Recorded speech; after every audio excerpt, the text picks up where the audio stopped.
ఎట్టకేలకు big boss reality షోకి కళ వచ్చింది.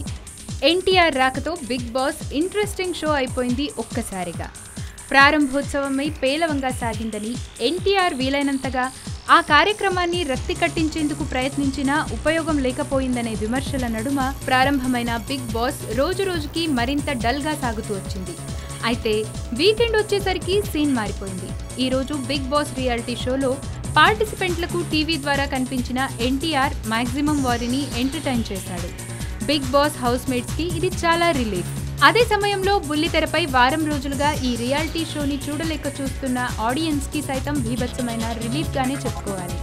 పార్టిసిపెంట్లను పేరు పేరున పలకరించడం, వారికి సలహాలు ఇవ్వడం, ఇలా ఎన్టీఆర్ ఎంటర్టైన్ చేసిన తీరు గురించి ఎంత చెప్పుకున్నా తక్కువే. వారాంతంలో మాత్రమే హోస్ట్ కనిపించే అవకాశం ఉండటంతో షోని రక్తి కట్టించే బాధ్యత పూర్తిగా హౌస్ మేట్స్దే. కానీ ఏం లాభం? హౌస్ మేట్స్ ఎవరు ఈ రియాలిటీ షోని అంత సీరియస్ గా తీసుకున్నట్లు కనిపించడం లేదు.